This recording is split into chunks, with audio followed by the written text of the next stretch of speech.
presentation here, and what I tried to do is revamp my presentation. Jennifer, could you hand me that glass of water right there? There's just a little bit in it. That's perfect. I tried to add a wildlife emphasis on it, and so I may overload us with a little too many pictures at the end of it. But anyway, we're trying to promote wildlife habitat through the use of our cover crops and through the soil health principles. And if anybody doesn't know, we ended up killing this giant buck south of Waverly here. I can't tell you exactly where, but I'll just let you know it was south of Waverly here, just a little ways. And it ended up being in the Buckmasters magazine, and they awarded us Deer of the Year, which I didn't know any of this stuff existed until I killed this thing. But we're leaving Thursday morning to go to Alabama to put the deer on display. And so it's kind of a big deal because it's a national thing. It's not just a state deal. He won over all the deer that Buckmaster scored in all the different states through the whole year. So it's not something I set out to do, but I did set out to kill him once I found a trail cam photo of him. And if I wanted to title this presentation, I would title it "Making Something Out of Nothing." And that's a lot of the times that's what I feel like we're doing on our farm ground. When we don't have that 4 to 5 inches of soil, it seems like we're making something out of nothing. So hopefully we won't bore you if you're not into the wildlife thing, but we're gonna roll with it. I got a lot of slides here, and we'll get right into it. So lots of times we get a new farm or we get a chance to rent a new hunting property. We put up mineral feeders so we can get a barometer temperature, so to speak, on the quality of the deer that are in the area. And if you see that big buck in the background, he's still walking around, and that was 3 years ago. We have not been able to capitalize on him. But what's the interesting thing about this picture is, I don't know how many of you noticed that Boone and Crockett raccoon taking a selfie right here on the right side on that tree limb when the photo went off. So I always got to stick that in the presentation. So I'll just throw a few slides in here of where I started. I'm not going to go through the whole deal, but I will tell you this. I grew up here in Waverly. I was the kid that wanted to farm his whole life but didn't have an opportunity to. I worked for a lot of farmers in the area, and I ended up doing the second best thing I like to do, which was carpentry work, building houses, cabinetry stuff, trimming out houses, just about anything to do with a house. We've done it. And in 2007, there were some things that happened in life that really got me to thinking that if I was going to do what I really wanted to do, I needed to get on the stick and get going. So this is how we started out. I bought a 4420 combine, got a loan from the local bank here, bought it, and I started farming the 60 acres there where we were at this morning, and I built houses on the side. I was a general contractor for close to 15 years up in Kansas City, drove back and forth every day, and I got really tired of it. So I'm very thankful to have met people in the room like Michael, Bryce, Doug. There's others here. There's other people across the country that I've met that gave us the opportunity to learn from them on their no-till systems. And as we were going along with this, trying to learn about it, I was the guy sitting there where you guys are, just trying to soak everything I could up because I knew I was a bit later in life getting started at this, and I'd give anything to be 20 years old coming out of high school and know what I know now about farming. Not that I know everything, but we've made a big difference on our farm ground, and I'd give anything to be 20 years old knowing what we're learning about no-till and have that many cropping cycles ahead of me. But so anyway, maybe I look at it differently. Maybe I stand on the gas pedal more than other people just because I know I got into it a bit later in life. But I want to throw a few slides in here that really help me. Oftentimes, obviously this side says tell me and I forget, teach me and I might remember, but involve me and I'll learn. Too often people just tell you what to do. They might teach you a little bit, but they don't involve you. And I think one of the biggest ways, the most biggest impacts that happened to me in getting into this was this guy right here. And, as many of you know, he passed away here, I think a month ago or 2 months ago in a car accident. And it's You might think, well, there's only 10 or 15 people here today. I'll keep doing these field days if only one person shows up because of that guy right there. When I showed up at his farm in Ohio, it was about the same time Michael showed up at his farm out there. He grabbed me. He was so impressed that I drove all the way from Kansas just to come to look at his farm. He grabbed me in his side by side before his field day started, and we drove around on his farm, and he was digging shovelfuls of dirt, showing me the earthworm, showing me what it was supposed to look like, and I had just got started trying to travel around and learn, and this guy right here made it personal. He involved me. And so I'm not going to quit doing what we do because of that guy right there. Oftentimes we'll get into doing something different, and it seems like you're growing. It seems like things are improving, but you got the weight of the world pulling you backwards. People don't like to do things different. We sat here and we've had a discussion today on how hard it is to convince people that you can do things with no-till. You can turn things around with cover crops. But there's such a hard-headedness about it that people don't want to change. So oftentimes, I didn't have to face this. I know many people who have had their own dad go against them, their own grandparents. My dad was in my corner all the time. He didn't always agree with everything we did, but I never had to worry about my dad taking the farm away from me or doing something like that because I messed a cover crop up or whatever. He expected me to try hard, and he gave me every chance to succeed. He ended up passing away about 2 years ago, but I found that slide and I just thought, sometimes you just have to buck it up and go your own way to get the job done.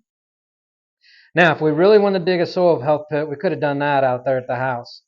That's the foundation I dug for my house, where my house sits. That's what you would have seen if we'd have kept digging, And that's why, I say 26 to 32 inches. We were a little bit deeper right there where we were this morning, but that's a typical representation of what we grow. And that's what I'm talking about, making something out of nothing. A lot of people would look at that slide and say there's not much there. You should just make a rock quarry. Forget the farming.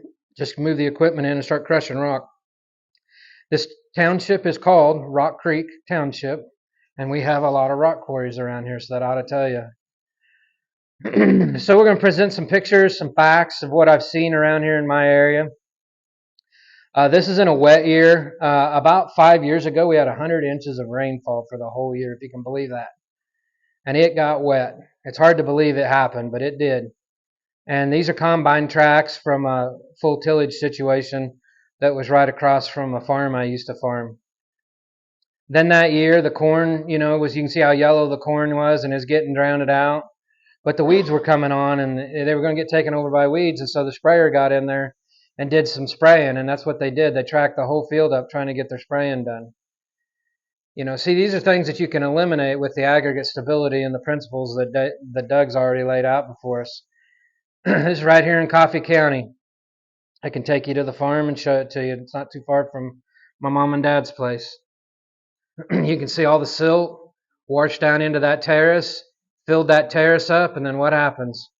The water breaks over that terrace, it goes down and fills the next terrace up, it breaks over that one, and talk about a broken water cycle. These are things I used to see on my farm when I was a full tillage guy. So I do on the side, I do a little pond clean out, no more than I have to put food on the table at times, but I do tree removal and clean up waterways and stuff like that. This is a pond I dug out back in January, and it was in a pasture, grass all around it. And I thought, oh man, when I get in here, this is going to be awesome. There's not going to be that much black dirt because there's grass all around here. There was one little ditch that flowed into this deal, and there was 200 acres of cropland above it. And so it didn't take long once I got in here and started digging it out to see I had 4 foot of black dirt in there. And then you can see where we got it cleaned out. And then I had about 10 piles like that. It's just amazing to me. If you really think that we don't have an erosion issue, I challenge you to go get a track loader and go dig a pond out anywhere. After 50 years of that pond being there and you can't see what's flowing into it, go dig a pond out. So this was this spring. My neighbors aren't in here, so I can say this. This is right across the road from my house, where those soybeans are, where Candy took the samples for the slate test and whatnot. and that's a 10-inch drill spacing, John Deere drill, and they were no-tilling their version of minimal till or no-till their soybeans in there. That was us planting corn right across the road, and you can see the difference. Even though my field didn't have the world's thickest residue on it, it's been long-term no-till, and that's the corn that you saw out there today, and that's us planting. That was me. I was driving a four-wheeler behind there. You can see the difference. That's erosion, by the way. Erosion does happen with water. So the reason I take this picture, this terrace means a lot to me. I was able to buy the farm where the anhydrous tanks are out here in that soybean field. It's about 135 acres. And the guy that used to farm it was a profuse tillage guy, and there's a lot of clay soil in there.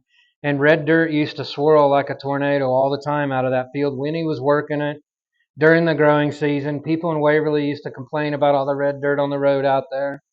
And when we bought it, there was a big old gouge in that terrace about 30, 40 yards in from the end here. And we got the property, we cleaned out the end of it, we took our scraper blade, we reworked that terrace, and I've owned that place now for 6 years, and that terrace has never broke over right there. And you can't tell because the beans were growing on it, but it's the first terrace you see when you go out of town. But see, no longer the red dirt's not blowing anymore. That field stays covered all the time. And one of the neat things about owning that piece of property, I don't have all the answers. I don't do everything right all the time. And I try to have a humble spirit about spreading what we're trying to learn here just to help other people, because that's what I enjoy doing is trying to help other people be successful. But that field, you saw that right there on the corner of Waverly. Do you know how many people go by that field on a daily basis? See, most of my properties that I farm are right along the highway. I'm not the lucky guy that's got the 80 acres out in the timber that nobody can see. So people are getting to see the cover crops. They're getting to see the no-till. Some recognize it, some don't, but it's a big deal. I don't have a lot in here, but on my presentation, but I have British white cows that we do try to rotationally graze when we're not too busy and we have our act together, which doesn't happen all the time. Soil without biology is simply geology.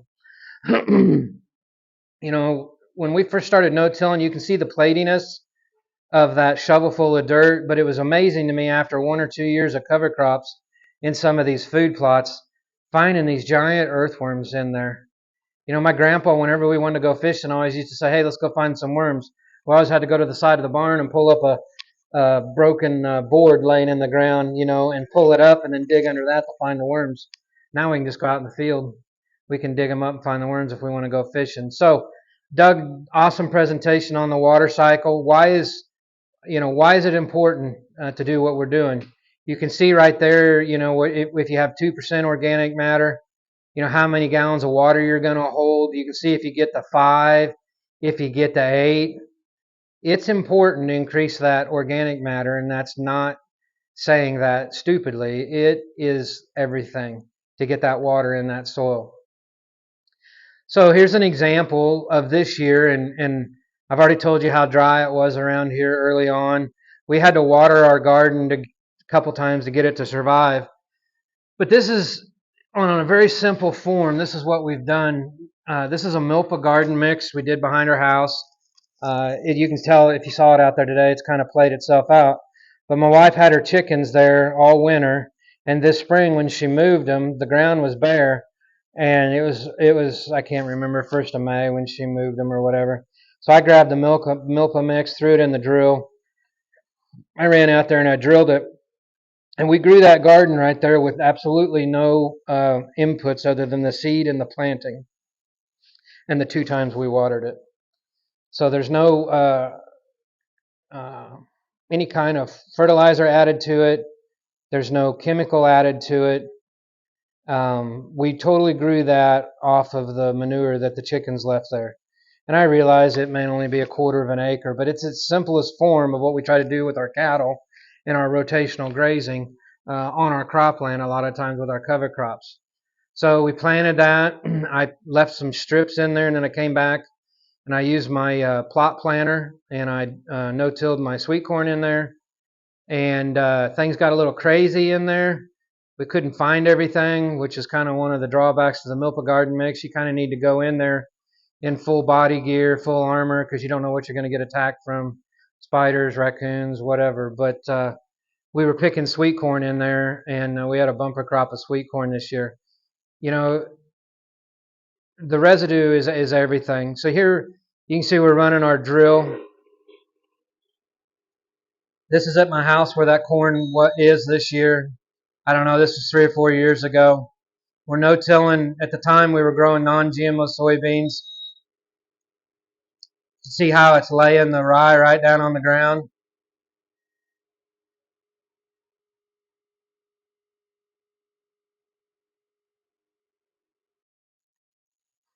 This is an example that year where the rye almost made hard seed because it was so wet, but we were still able to get in there. It didn't have any effect on the crop, but we were able to get in there and lay it down. I used to have a roller crimper that I used to use sometimes to lay the cover crop down. Sometimes we'll use oats and peas in the springtime if it's too wet in the fall to get the triticale or the rye cover crop in there and going ahead of beans. We'll use oats in the spring, and this happens to be drilling with the John Deere drill, drilling soybeans into the oats. See if this plays. It looks like it's going to play this time. So here's a friend of mine. I actually farm his ground for him, but he likes to play around with a few acres. So he bought a drill and a Kubota tractor, and I talked him into buying a roller crimper. And I know everybody, when we get to the wildlife part, I know everybody's not going to go out and buy a $30,000 no-till drill for their food plots, but this 15-foot 750, actually I don't know if it's a 14, it's not a 750, it's a 14 something, but that could be what it is. But I took this little video of him planting his beans into the rye, and we can do this in our food plots too to be successful, and we'll show you that here in a minute. So here's the beans coming up. These happen to be non-GMO beans that year. That's at 2 weeks, no chemical application yet. That's at 4 weeks. You can see them coming up, and then you can see what the result ended up being. I'm not going to go into great detail, but we did a lot of work with non-GMO stuff, corn and beans. I had a company, Natural Ag Solutions, down south in Moran. I still have the facility, but we aren't able to do it anymore. And so at the time, we were growing these 9950 Wheelcross soybeans. They're a 5.0 soybean. And if there's anybody sitting in here that's interested in good varieties of non-GMO beans and wanting to try that, you can visit with me at any time you want. I've got information on that. We did a lot of work with them. They were very good soybeans. I wouldn't go after a non-GMO crop if I wasn't using a cover crop. I would not rely on chemicals solely to grow non-GMO soybeans or corn. So I tried to put pictures in here of different years of being successful. I realize that if you're from Iowa or Illinois, 50 bushel soybeans isn't a big deal. It's a big deal around here on 26 to 32 inches of soil. Those are some non-GMO beans we grew. Actually, no, that's not. That's a picture of the soybeans outside of town here. I threw a few pictures of the corn in here because I don't have a whole tremendous amount because I usually don't grow a lot of corn because I'm growing a lot of other things. But this year we stuck some corn in.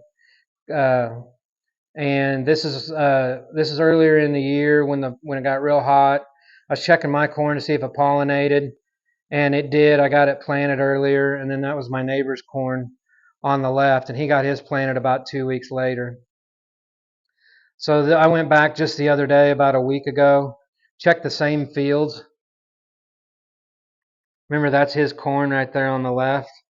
That's his corn and the second sample on the right there. That's the same field, and ours is on the left. And then I have to custom cut those fields for them. So I'll know exactly what they make versus what ours makes. But timing was everything getting the corn in this year because we had such a terrible dry April. And they field cultivate, they knife anhydrous, and then they field cultivated again. So that ground got aired out 3 times in April when we weren't getting any rain. But we were able to go in there with our liquid coulter cart, run our liquid down, and basically plant the next day. While we had moisture, we got a great stand, and we got off to a really good start. And to be honest with you, even though I only have about 200 acres of corn, since I've been no-tilling, this might be my best corn crop ever. Corn's the hardest thing I've tried for me to have learned how to no-till.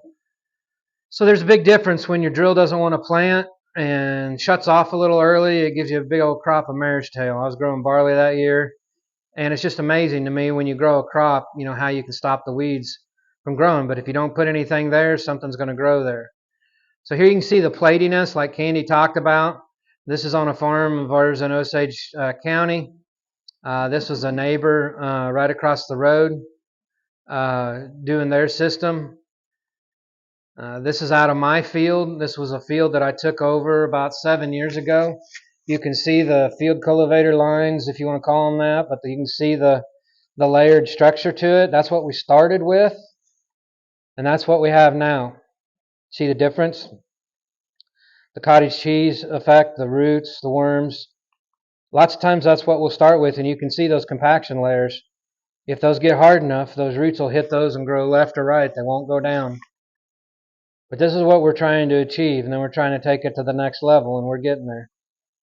So those are the far right, the middle, and the next one. So the three on the far right are from my no-tilled fields, and then the two on the left are from just a soybean no-till rotation. That's not a rotation, but the guy grows soybeans there every year. And those are Liberty Link soybeans, and then these would have been non-GMO soybeans at the time. This would have been 4 years ago, I believe. So when we started getting into the soil health path, I never used to go check on my crops. I never used to dig any holes, see what's going on in the ground. So we started pulling some plants, and this was 4765 from Emer's Genetics. At the time, they had just developed it. They didn't have the seed production. I was gung-ho.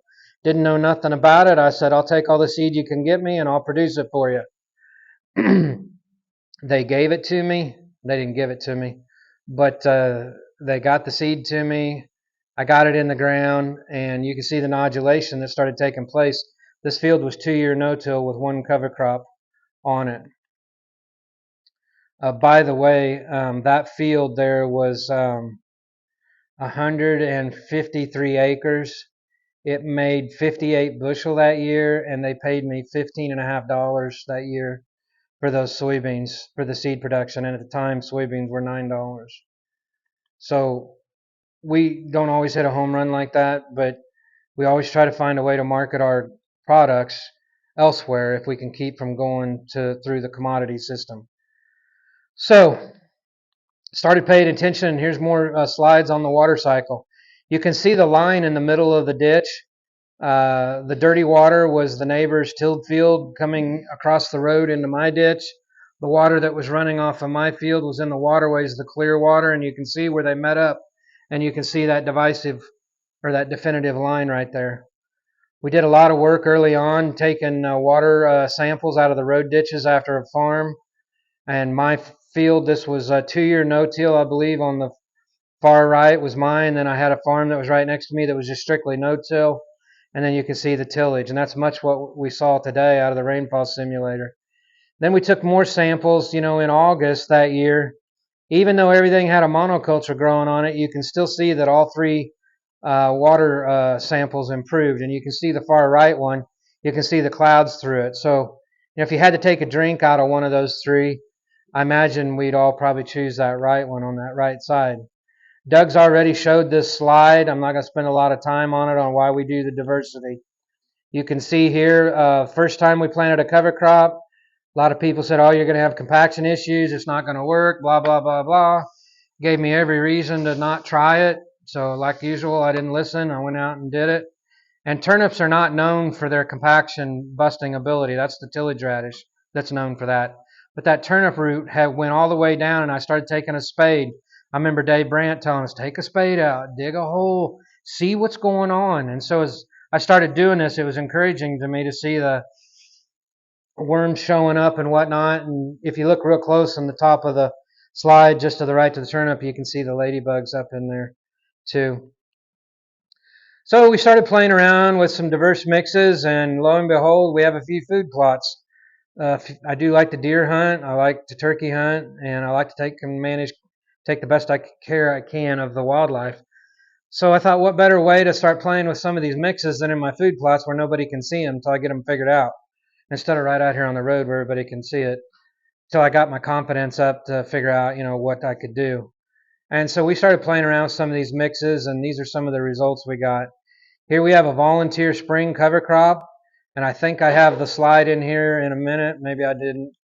But we had a companion crop that year that we harvested sunflowers out of, and then we planted triticale into it. We had leftover crimson clover.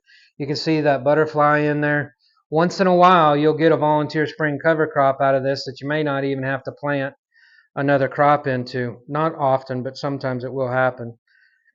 So here's what an ideal forage situation would look like for me in one of my cover crop fields, whether I'm behind wheat or triticale, whether I'm growing deer, whether I'm grazing cattle. This is a slam dunker if you're wanting to graze cattle or livestock through here. It's a warm season mix. So we're going to switch over here to the food plot side of things, and you'll see some similarities between these warm season mixes of what we do in our food plots versus maybe what somebody else does. So if you talk to me and you ask me what I think the best food plot is, that's the picture I would show you. It wouldn't be a solid field of corn, it wouldn't be a solid field of milo, and it definitely wouldn't be a solid field of soybeans. Those things are all great, they have their place. It definitely wouldn't be a solid field of clover either. There is clover in that mix. But that right there is what I prefer my food plots to look like. So here the other day, I went out and took a video. It's been super, super, super, super dry. Matter of fact, 2 weeks ago, I've said this, we wouldn't even have gone to my farm. We'd have just come straight in here and done presentations in here because there really wasn't much to see. It looked pretty bad. But this particular farm got a rain on it, and I knew I wanted to put a food plot out there because I didn't show a wide view, but this is the farm that I killed that big giant deer on. And there's other ones over there, and so I wanted to make sure I had a food plot. So I had about 7 acres of triticale that was a specific variety that I couldn't resell. And so I went ahead and just left it. I didn't combine it. I went in there and I no-tilled it with that drill, obviously. And that's the seed mix. I don't remember everything that was in it, but you can see the sunflowers, the cowpeas, Sudan grass. I know millet, foxtail millet, and I know there's a few turnips and stuff like that in it. So that's it coming up. And remember, it was 105 degrees out. We'll get into this just here in a little bit more, but most of the people burn that residue off or they disc it in or whatever. And they'll cuss that stuff up a blue streak till about the middle of May. Corn won't come up fast enough. It's too wet. I can't plant. But when it's 105 in July and it's a survival between life and death on your farm, if you don't have that, you're not going to go far. We saw that in that infiltration deal where I had the heavy oat residue on that first year no-till. Even though the aggregate stability wasn't there, the water cycle's not what it ought to be, it still got penetration because there was enough residue on there to slow it up and allow it to soak in. And lots of times in these food plots, guys will call me up or I'll go visit somebody's farm and they say, hey, would you come look at my food plots? And they're these hidey-hole food plots that are no bigger than some of these tables, and they got brush all around them. And there's hardly any sunlight getting down in there. And the tree roots are zapping all the moisture out. And it's like the hottest place they can find. So I don't do a lot of those food plots. If you looked at our farms, I take a lot of crop ground. Or I take some crop ground and make food plots in the crop ground to attract the deer off of neighbors' fields or to keep them on my property longer.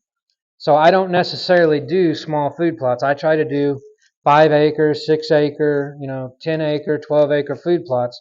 But I'm doing them in cropping ground situations.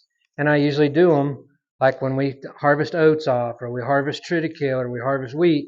I can go in with that mix anytime after I get that crop harvested off. And I waited for a rain, got it in there, and then it started coming up.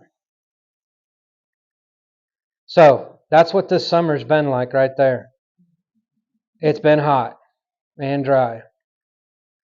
If you took your heat gun out, Doug's already showed a picture of this. That happened to be 119 degrees that day. I think it was a 100-degree day when I did that. And then right over there in the residue in that soybean stubble, it was 82. So how big a deal is residue? How big a deal is it? It's a huge deal. I could take you to this farm right now and I could show you. Can you guys see the strip of the green beans on the left and the strip on the right? How much taller and how much thicker they are? Anybody want to take a guess at why? Huh? Right. They baled all the wheat stubble off of this field, and they didn't run their chaff spreader, so they just let it come out of the back of the combine, and they baled it up. Sold the wheat stubble for $50 a bale, removed all the nutrients, and what little stuff was left in that windrow that they couldn't get the baler to suck up, laid right there. These soybeans were planted with the idea that they would never come up, and they just draw an insurance check on them. We got a 2-inch rain and they sprouted and they came up, and the guy's like, oh crap, now I got to grow them. Now I got to spray them. But just look what would have happened if he'd have just left the chaff spreader running on the combine and not baled the stubble off of there. He could have spread that out, and then you would see lush green growing soybeans. He would have given himself the best chance at double crop soybeans. But mined everything off of it, and I guarantee you he didn't get near the money he should from sending those nutrients off of that field. I can take you to that field today, and I drive by it every day, and I see this all across that 120 acres he's got out there. So, this is back in 2012. We had a severe drought. You can see how that deer is suffering big time. You can see his rib cages not doing good. And when I got that picture, this was a different farm. We don't have it anymore, but we had a gas line in there. I couldn't farm it, but I could go in there and I could put a food plot in there. And so I really started ramping it up. And when I was listening to Dave Brandt, Doug, Gabe Brown, some of these other guys early on talk about these soil health situations for their farm, in the back of my mind, I was like, this is what we need to be doing. I spent a lot of money with another company that had Alpha Rack. They had all this other stuff. And I was tilling my plots up back then and spending a lot of money and not having any plots, especially by rifle season. I wouldn't have any forage for the deer, and I wouldn't be seeing very many deer because I could not get a food plot to last all year long. And so one day, I don't remember what soil health event I was at, it clicked. I'm like, you dummy, why aren't you just taking the Sudan grass and these warm season mixes and putting them in your food plot? You'll give the fawns more security cover. You'll give the coyotes a harder time finding the fawns and whatnot. You'll have an easier way to get to your farm. Oh yeah, and the quality of the deer showing up might just get to be a little bit bigger. It pains me to show this picture because I never shot that deer. He got off our farm somehow. But this is what we try to do, just diversity. This happened to be more of a insect, or not an insect, but a flowering a cover crop for the beneficials, for the bees, our pollinators and whatnot. Here's the companion cover crop that I planted, and then the following year we had that volunteer mix. Quick story, the people there in that house had honeybees. I didn't know it. I grew this sunflower mix right across the road from them, and when my landlord was over there one day talking to him, they said, man, can you do that? Can you have him do that every year? And he's like, why? He said, well, we have honeybees over here, and it doubled our honeybee production, and we made a bunch of money off of selling honey this year. And they wanted me to keep doing that, and I asked them, where's my cut of the money I made you guys, for your honey? But it's amazing. People around here don't grow sunflowers as a general rule. It's corn and soybeans and maybe a little wheat. And again, I went to soil health functions like this. I didn't have the guts to do stuff like that the first year. About the second year, third year, I was starting to get the confidence to do it, but I traveled around went to farms, like Bryce and Michael and, other guys across the state, trying to learn from them. So we came up with something like this. So this is something that the deer would be eating in July, per se, in one of our food plot mixes. It looks like a salad, really is what it looks like. So sometimes accidents happen on your farm. Sometimes you get your mix wrong. I happen to get my Sudan grass too thick in this particular cover crop mix, and so the Sudan was super, super thick that year. I don't know about you guys, but if you're deer hunting out of that blind right there, and your Sudan's 8 feet tall, I don't know how you're going to see the deer in there to kill them. So I don't know what you're going to do. So I was like, what am I going to do? I messed this up. So anyway, I'm going to play this little video. We took a little drone footage of the food plot. You can see all that timber in the background. I don't own any of that. There's been at least 8 150 or better class deer killed out of that redneck blind right there.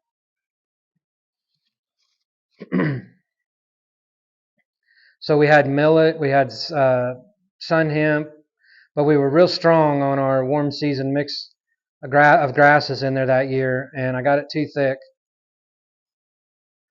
And so I kept thinking, what am I going to do? What am I going to do? I've got all this food. I'll tell you in a minute what we're going to do. Here's another example of making something out of nothing. This is a crop field behind my dad's house. He wanted a place to go deer hunting.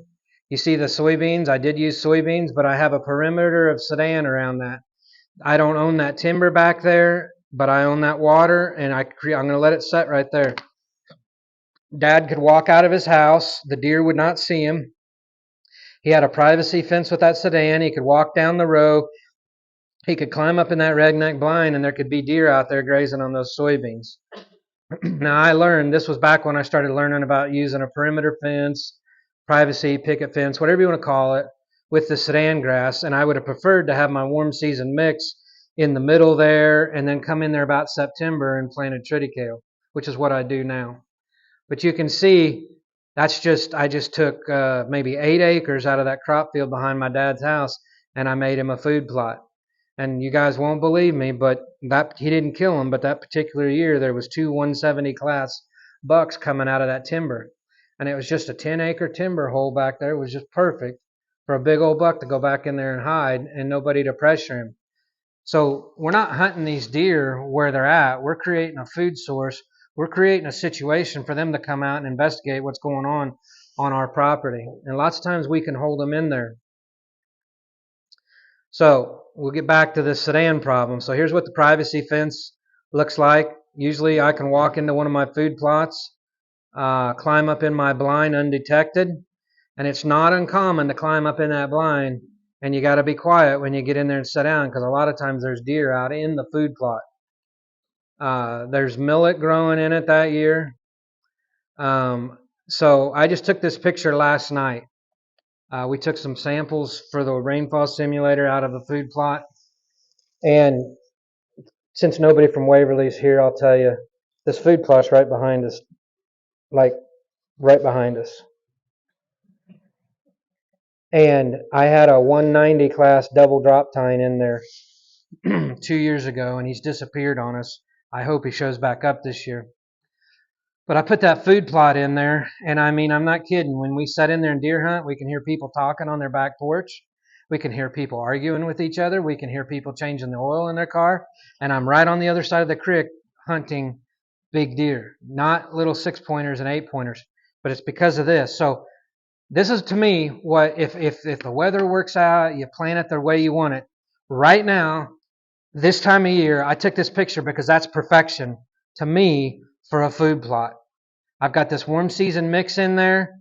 If a deer's standing in that food plot and they're looking back up at my blind, they don't have a clear view of my blind just yet because that's so tall. But again, you're thinking, how can you deer hunt in something that's 6 feet tall? You can see the sunflowers just started blooming. That stuff's going to get at least another 2 foot tall by the end of September if we just catch 1 or 2 rains. So that's right there is how we hunt it. So I'll get up there in my blind with this warm season mix.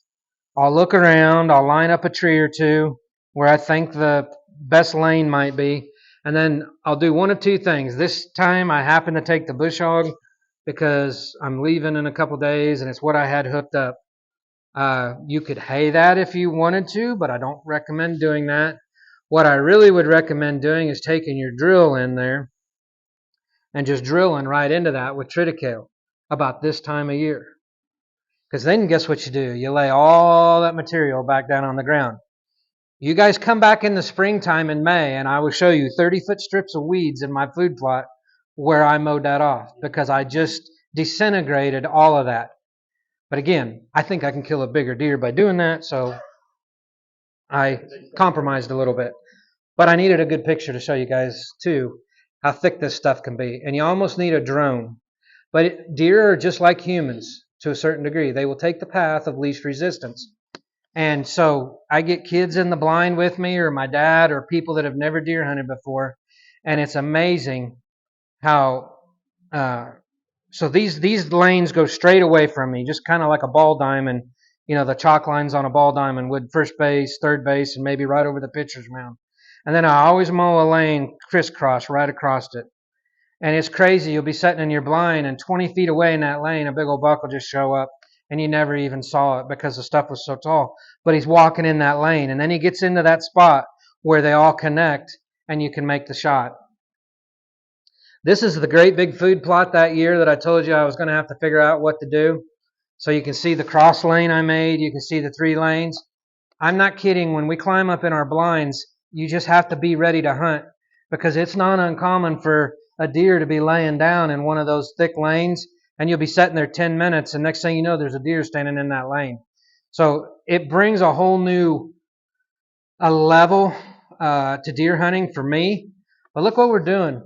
If you're a cow, look at all the stockpiled feed I got right there. Well, why is it any different for the deer herd? Those deer will come in there. That feed right there, and once it freezes out, it'll turn brown. They'll come in there and they'll eat the grain off of it. But during rifle season, I got food. Whereas if that's a clover plot, or if that's a soybean plot, or if that's a corn plot, it's all eaten down before rifle season ever gets here, if you're a rifle hunter. This has changed the amount of deer we bring off the neighbors, the amount of deer we see. Now, this is not ideal for a big buck to be chasing does in when the rut happens. I don't know, I didn't save the right picture. No, I did too. So you can see where, this is where I mowed it off. You can see the regrowth coming back and can see this is September 26th. So when I grew up deer hunting, I thought you don't see deer till December. No need to put a camera out till December. That's deer season is December. So once we started putting these cover crops in and we started focusing on soil health in our food plots, this is September 26th and look at the size of that deer on the right. I wish I had the zoomed in picture of him. That deer at the time was the biggest one I'd ever had on my property. I never did see him again, but he shows up at September 26th. And I started getting pictures of big deer like this in September. I was like, yeah, we're onto something here by doing these cover crops in our food plots. But what I started to say is if you're a buck chasing a doe in the rut, it's not very easy to chase a doe through all that cover. And I was checking cows. These are lanes I had mowed for my cows. And this buck, he just gave up chasing that doe. And I was trying to snap a picture of him because he was a big buck. And out of nowhere, that doe come booking him back across like that. And so, you know, sometimes you can confine the area too much to where during the rut, you don't see the bigger bucks chasing the does. So sometimes I'll open up a bigger, wider area in the middle of these food plots. So I threw some pictures in here just to show you some examples of things we've found on our farms, we've seen on our farms since we changed our whole mindset and we put soil health at the front of it. Soil health's at the front of everything we do, whether we're row cropping, whether we're grazing cattle, whether we're, deer hunting, whatever we're doing. We happen to find this deadhead in our irrigation lake. I have one spot that we can irrigate out of, and we found that deadhead, and he grossed 203, and he netted 197. And up till this year, that was the biggest deer. I think he's 20 1 point. I'm not 100% sure. I can't remember. But that was a monster deer to me. He still is. So we started finding sheds. And if you'd have talked to me when I was a kid, if I could find just a regular old 6-point or 8-point smooth shed, I've been happy. But when we started getting into this soil health thing 4 or 5 years down the line, and then I really started trying to get serious with the food plots, we started finding sheds like these. And if you're any kind of deer hunter, you know that the very end one on the far right is a giant buck. They're all really good ones, but that second one in the middle, that shed alone scored 96 inches by itself. The one on the far right is a giant buck that I've been hunting right here behind Waverly. He's also disappeared on me. So people ask me, how do you find sheds? Do you go walking in the timber? What's your secret to finding sheds? And so here it is. I plant green. I plant triticale. I plant wheat. I plant rye. Those big bucks need a food source after the rut is over to sustain their body weight, to start, once they drop their antlers, to start putting on new growth for the next spring. And I will find 98% of our deer sheds we'll find laying out in the field. That's a double-edged sword because you got to find them before you find them in a planter tire or a combine tire.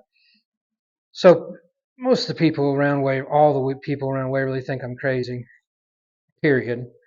But when they see me out there on my Ranger or my four-wheeler going up and down the fields 10 feet at a time, 2 or 3 times a year, they don't understand what I'm doing, and I'm looking for sheds. And there's a field right back down Old 50 right here, and it's a 10-acre field. And I actually found 7 sheds in it this year when I pulled in there to put a little top dress on my triticale. I picked 7 antlers up off the ground out of that field. That was a little excessive, but I had to get them picked up or I'd have had trouble in the tires. That's that big 96-inch one that I found laying in one of our fields. So I just wanted to throw some pictures in here because I do get asked a lot, is this worth doing? Is the no-till regenerative cover crop thing, how do you know it's working? Well, first few years you may not. I dug that soil pit out there this morning as much for me as I did for you guys. I haven't dug one for a long time, and I really wanted to see what those corn roots were doing. I had an idea what they were doing, but it's a big deal for me to see those corn roots down there 30 inches or 32 inches. Because, Michael and I can't remember, Bryce was here when we dug the last soil pit, and Michael will tell you, it didn't look like that. We were working, we were gaining, but the roots were going sideways, only getting down 16 inches and then going sideways. So is it worth it? So here's some pictures of some of the deer that we've taken over the years and some of the guys that I don't run an outfitters deal, but I do have some friends. I think I have 3 friends in the world, and I let them come hunt with me once in a while. But here's a big 17-pointer that we took. This is out of that food plot where we've cut the lanes in the sedan. This is one of the years that I got one with rifle season. My dad was with me and took that picture. Same food plot. Another year. The interesting thing about this picture, we had such a bad year that year, and I say bad just busy. I only got to go deer hunting twice. I was in a combine, and I got to go deer hunting on Thanksgiving Day, I think it was, because it was Thanksgiving and I didn't run the combine. And I went out and I had a lane mowed in that stinking tall sedan, and this buck came in rubbing a tree, and I got a glimpse of him. He didn't come in close enough where I could shoot him during bow season. A few days later, rifle season opened up. A good friend of mine was videoing deer hunts, and I asked him, I said, I think there's a reasonable chance this buck will come in there. And I only got to go deer hunting twice that year, and I killed that deer right there in that food plot. That's a pretty stupid story because normally you've got to go deer hunting several times to kill, a 150 class, 10, 8, 9, whatever that is. So I started seeing some things, and after that year, I made sure I went hunting more than twice. So we started putting deer cameras up. This is in a soybean field. We started getting in all over our farms. I've got 8 different deer cameras. My phone's always beeping. It's amazing. We run the Tacticam reveals right now where we can get the notifications sent to our phone. And here in a minute, I'll finish up the presentation with the story on how we killed that big deer and how that Tacticam picture played into that. But for me, it's not just about killing big deer. It's about taking care of habitat, the wildlife, keeping them as healthy as possible, and then getting kids, and not necessarily kids, but maybe older adults that have never been deer hunting or never been in the wildlife, getting them involved in the wildlife. Sometimes people will say, well, how do you get your tenant or your landlord, how do you get them to help you pay for the cover crop, or how do you get them to buy into what you're doing? Well, not everybody's got a landlord that's a deer hunter. But my neighbors tried to steal this farm away from me by bad-mouthing me about no-tilling and cover crops. And this guy's from Texas. And this picture is the second year I farmed his farm. And the first year he was kind of buying into what they were saying. They were just knotheads trying to steal it. And he was starting to question me. He goes, what are you so weird for? Why are you doing all this stuff? And I said, well, there's 180 class deer running around on your farm, and I've seen him 4 times. Oh, I've never gotten pictures of him. You're blowing smoke. I said, all right, yeah, I'm lying. I didn't see him. You're right. So I planted those sunflowers, that companion mix where the people got the real good honey. That deer came in there one night and he shot it. And it scored like 186. And I went in there and I helped him, and I actually took that picture. And from that moment on, he grabbed a hold of me and he said, I don't care what people say. He goes, I want a cover crop like that every year on my farm. And I want to kill a deer like that every year on my farm. And I said, well, you're not going to kill a deer like that every year on your farm, but I can get the cover crop there for you. So that's an example of where he bought in to what we were doing real quick because he could see the improvement we were making in the deer. So Zach Lauk works for Green Cover Seeds at their Iola facility now. He used to work for me at Natural Ag Solutions. And when I sold the cover crop portion of my company to Green Cover Seeds, they also got him as an employee, and they got a real good one. But Zach and I were filming our hunts for Ozark Traditions TV at this time, and that's when he had his daughter. And that night, he killed a big giant 9-pointer. Sometimes I'll have friends that don't tag out, and if I get tagged out, I'm not against letting them come hunt with me. I can't do it for everybody, but John here's a good buddy of mine, and he had a real bad season, and it was Sunday afternoon or Saturday night, the second to last night of rifle season. I called him up, and he said, man, I hadn't even seen a deer. I haven't killed nothing. And I said, you want to go tomorrow afternoon after church? And he's like, well, yeah, you got a spot? I said, yeah, I do. So I put him in that blind, and it was getting dark. We still had shooting light, and that giant 8-point jumped the fence and came right out in front of us, and he shot him. I try to get kids involved when I can. That actually, if you guys remember Steve Swaffer, that used to be the coordinator for No Till in the Plains, that's his son, Nathan. I got him in there on a nice little 8-pointer. I'm going to try to keep track. Okay. Starting right there. The food plot is the one that I cut the lanes in. That's just what I've named it. It's in Osage County. It's the food plot. So there's 1 deer. There's 2. These weren't all in the same year, so don't panic. There's 3. 4. He killed that 2 years ago. I've never seen eye guards that big in my life. Then he comes in there. He's from Illinois. Brings his sons down. Very first night he comes in. He ain't been in the stand 2 hours. That dude comes walking up one of them lanes. Where did I say we were at? 4 right there? 5. That was a big one over here by Vito Junction on one of our farms.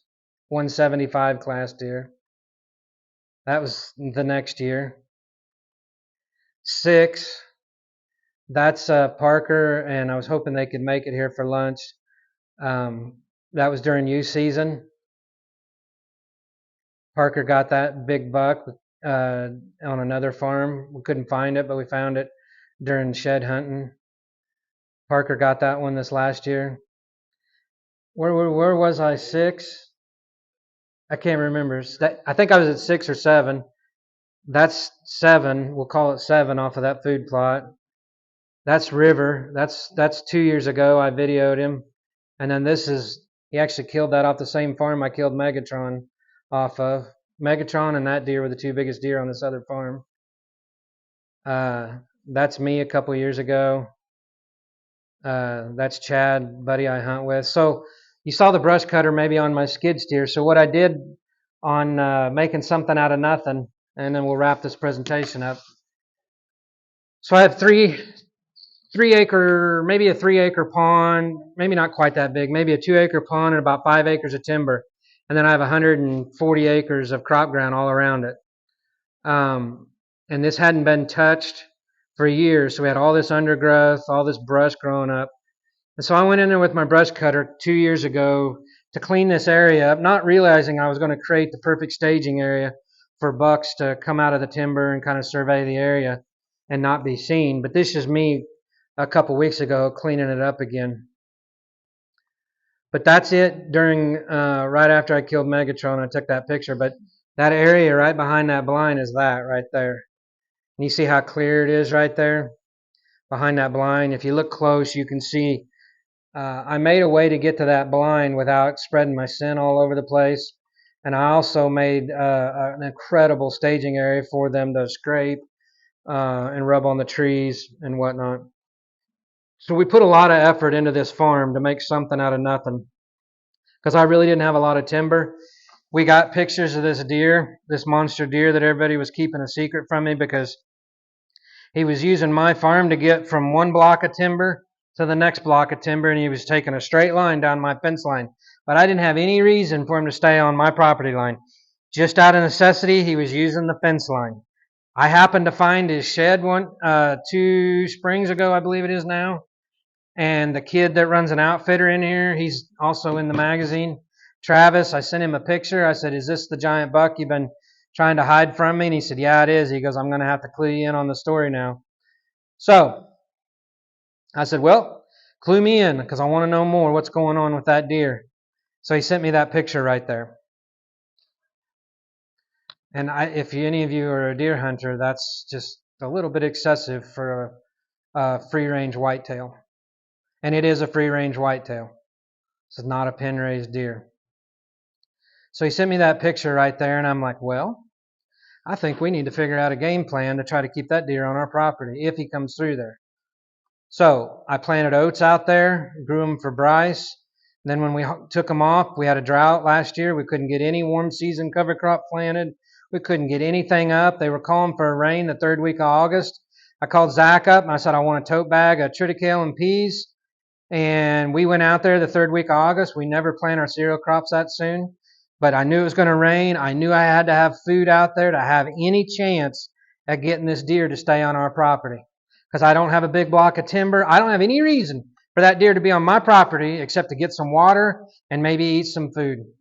And we had soybeans and corn all around us. And I needed to give him a reason to think that there was something different that he might like. And of course, my smorgasbord warm season, my go-to thing, I couldn't get it grown because we had a drought and it wouldn't come up. But we did plant that day and it came up. That's him in hardhorn right there. So we knew from the get-go this wasn't the whitest deer you've ever seen. We knew from the get-go he didn't have the tallest tines. But we knew he had a lot of everything. He was massive. He was huge. And we had a gut feeling that he was a once-in-a-lifetime deer. We didn't know that he was going to quite be as big as he was. I think this video will play. I think maybe.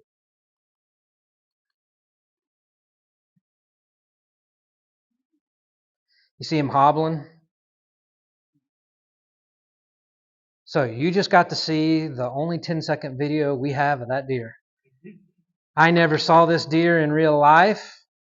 I never saw this deer in the daylight. I never got up. These are the pictures I would get of him when I did, and they were rare. I could not pattern that deer. I just knew he would come through my property and he would get in front of my camera maybe once every 12 days.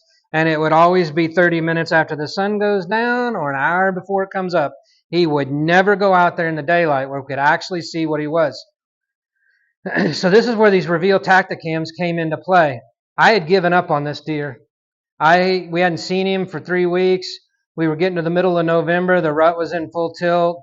and he was getting famous around Waverly, and I figured the road hunters were going to pick him off. I just figured something bad was going to happen, and I had given up on him. And I woke up that morning. See, that's November 16th. I woke up that morning telling myself, don't kill another deer. If there's a 1,000th% chance that this deer will be on your farm, hold out to the last day of the year, because you just never know. This is a once in a lifetime type deer. And so I got up that morning. We were supposed to go combine beans. And like I said, we turned the video deal on, and I got that video right there of him. And I was like, man, he doesn't have a doe with him. He's not on lockdown.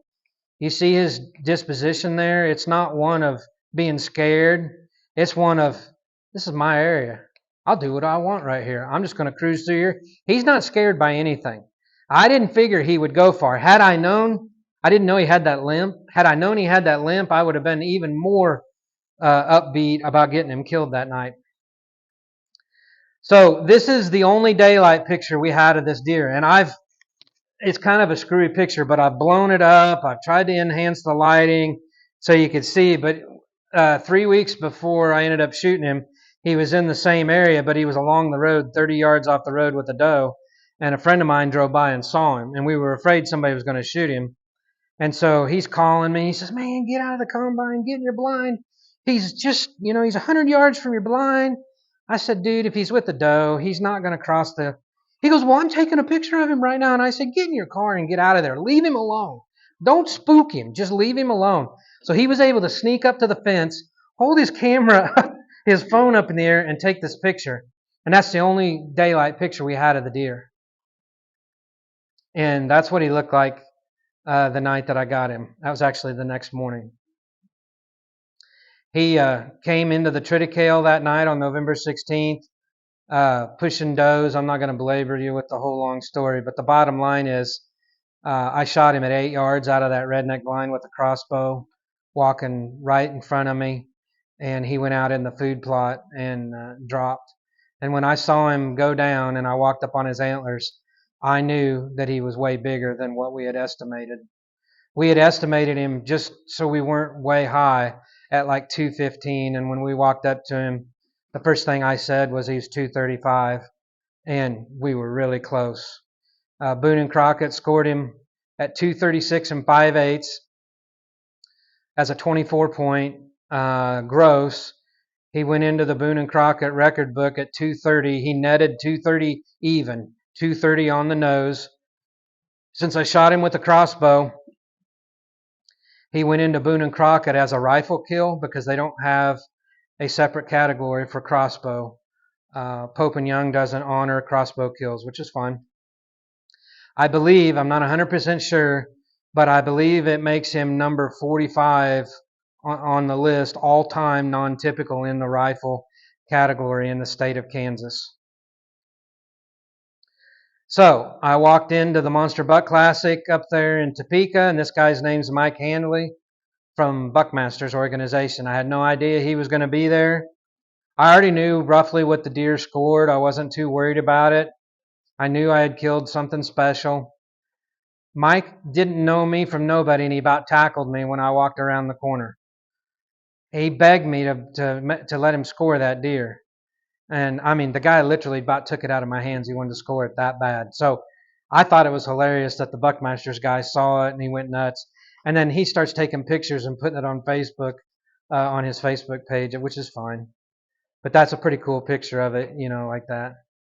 So there's the Buckmasters has a different scoring system. It's called the BTR scoring system. You can see the total inches for ranking is 227 and 7/8 by their system. It's 244 and 5/8. Basically, that 244 and 5/8 is gross. The 227 and 7/8 is net.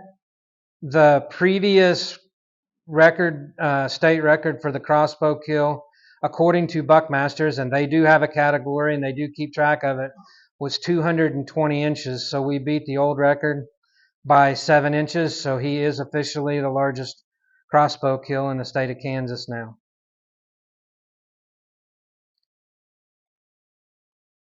That's the shed I found. We could go on and on and on talking about deer, biology and letting them walk, growing deer. But I promise you, I do put a little bit of Antler Max mineral out from Purina, but I do not do a lot. I'm not the guy that spends 365 days a year feeding my deer. And look at the growth he got on that side. I laid the shed I found by the side. Look at the growth from one year to the next. It's crazy. And he did that, grazing off of oats, triticale, soybeans. And this deer grew up on my farm, but I didn't realize he was there because everybody was keeping it a secret from me. And I never deer hunted this farm because if you guys would look at this farm, you'd say this is strictly a crop ground. This is not a deer hunting farm. That's why I say we made something out of nothing. I took it back to the guy who sold the crossbow to me to show it to him, and that's what he looks like. I'll let you guys see him. That's what he looks like mounted on the wall. So, we built a deer cooler. And so if I could sum up, I'm going to show you some other pictures here and then we'll wrap this up. If I could sum up everything that I've been talking about, why do I do what I do? It stinks that the Lord didn't grant my wife and I kids. It really does stink, but it's life and you move on. So for me, transitioning my farm to the next generation looks a little bit different than other folks that have kids that they're raising on the farm. So maybe this is why, I don't know, maybe this is why I grab a hold of some buddies and we go crappie fishing in our watershed lake, or I grab some kids at church that don't have a dad, or I meet this young gal with her dad at a show when we were getting an award for our deer, and she desperately wanted a picture of the deer, and I said sure. And so we get to meet some people along the way doing what we do. We get to take some kids out and introduce them to some fishing. But if I could sum up why we do what we do, it's for this next generation. Getting them in the outdoors, teaching them how to take care of it. There's a whole generation of kids farming these days. I say kids, they may be 25 to 35 years old, that doesn't know what a non-GMO seed is. They don't realize that the XtendFlex soybean comes from a non-GMO seed. It starts out as a conventional seed. When I was growing up, right next to the tavern right there, my uncle had a seed cleaning business, and my dad bought it, and I paid for my first year of college by cleaning seed in that stupid old Quonset hut right down there. In a dumb little M2B cleaner that was 50-pound bag at a time. We didn't even have a hand sewer. We were using twine to tie the bags shut, okay? That's my story about walking uphill into the wind and 10 feet of snow going to school. There's a whole generation of kids in the farming world that don't understand the water cycle. They don't understand that you can do things different. I wouldn't have understood that we could do things different if I hadn't have met those people that I met, and like a Dave Brandt that pulled me off to the side. So I reach out. Like I say, I can't take everybody hunting, but I do try to take those that I can. And I've got some kids that come down. This young man shot his first turkey this year. This young man, we gave a turkey hunt away at our church banquet, youth hunt. He shot that turkey. This family came down from Oklahoma. I don't have any quail pictures in here, but I saw Keith's post on Facebook or comment about his son seeing that giant covey of quail the other day.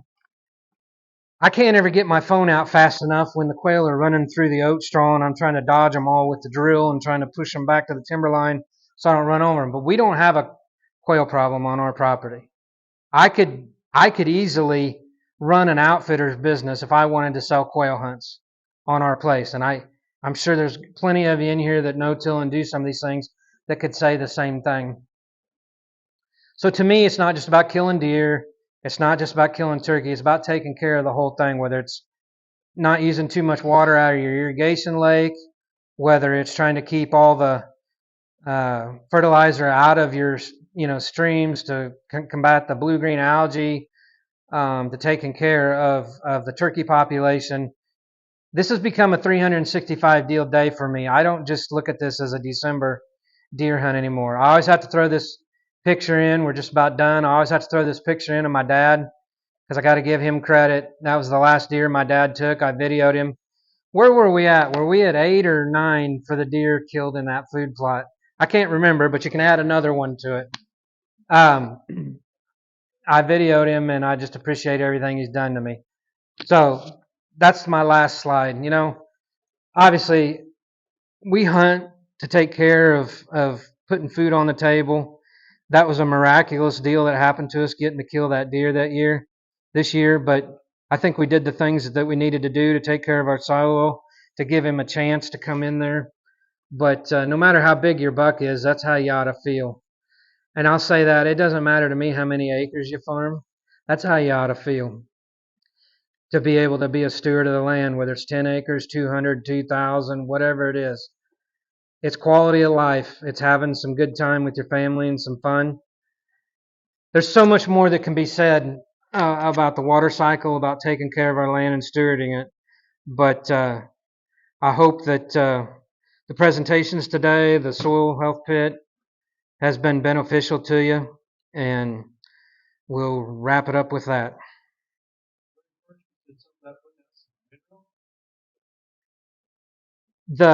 I don't remember exactly what I said at the first.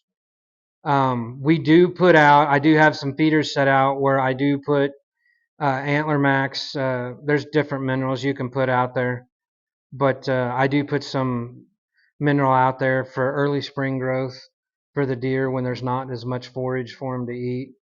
But I don't rely on that 365 days a year for the health of my deer population. Anybody that Jade Seed and Supplies down here in Burlington, they sell the redneck blinds. I cannot believe how much deer feed. And guys from Louisiana, Oklahoma, Missouri that are coming in, they're buying it by the truckloads. Every time they come up, they're buying it and they're taking it out there. And they're spending a lot of money. There may be something to that, but they're probably having to do that because they have a clover plot or they have soybeans in their deer plot. They don't have a smorgasbord of high nutrient dense food. And there's a big deal going on right now with wildlife and parks about trying to eventually shut down deer feeding on your own property and stuff because they think that we're transferring, I don't know what disease it is. I'm not a professional talker about it, but they're thinking that the deer coming up there to the feeder is transferring the disease per deer or whatever. I disagree with it, but it doesn't matter. On our farm, if they ever shut it down where we can't use feeders, I'm not worried about it because of what we're doing. But it's just like with your deer herd, with your cattle herd, sheep, goats, whatever, your chickens. If they're getting nutrient-dense food, it takes care of a lot of the issues in the body, just like us. But I do supplement a little bit with some mineral early in the year. I wish I had some pictures in here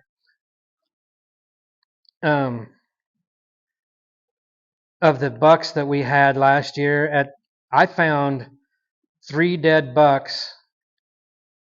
Can you see that? I don't know. You can't really tell how malnourished that deer is right there. When River walked in there on that farm to kill that deer couldn't even get up. I've got pictures of that deer 2 weeks earlier walking by the camera just as healthy as can be. He doesn't have a busted eye. He's not malnourished. We think this deer got so run down by the rut that he almost killed himself. And I found 2 or 3 bucks last year that died that just were thin as could be. And so I decided on some of these farms where I don't have triticale or I don't have anything green growing that I would start supplementing a little bit of mineral maybe through those tough winter months, January, February, and then coming into the springtime. But it also, if you throw that up there, a feeder up there, it helps you inventory the bucks and the deer population on your property like that. Yep. I think I can't explain it. I found more than I've ever found. I've got a friend of mine, I don't have the picture in here, but he shot a nice 8-pointer on one of my farms and we skinned it out and he didn't have hardly any meat on him. He was so shrunk up. So I just really don't know what the issue was, but I don't know. We didn't have a drought. It could have been because not everybody, even I didn't have the warm season cover crop mix growing in my food plots last year like I do this year. And that could have been a large part of it. But we're trying to put a nutrient dense food out there without breaking the bank on all your mineral blocks and all your extra feed and supplements and everything. And I think we're proving that it can be done. Any questions for anybody? Whether it's Candy had to fly off to her next assignment, but Doug's still here. Yeah. It depends on what I'm doing. I'm not a big rye fan. Matter of fact, I just frankly don't like it, but I'm probably the only guy in the room that doesn't like it. I love triticale versus rye. That's my kind of my cover crop thing. But if I'm grazing it, especially, I anywhere between 80 and 100 pounds. I used to put it on as a cover crop thinking I only needed 30 pounds when I was doing a lot of rye, but it let a lot of weeds escape through it at 30 pounds. 30 pounds is better than nothing. But I started up in my rates, and when I kind of quit using rye, I was putting on 80 to 100 pounds. I can tell you with triticale, if I'm going to hay it or graze it, I put it on at 100 pounds. That's what I put it on at. So, but I also grow some of it myself too. So, whatever I can. I don't grow as many as I used to because I don't have the facility anymore. But uh, there's no reason, you can't get a public variety of triticale or rye and grow 20 acres of your own and combine it and get it cleaned and have your own seed. So.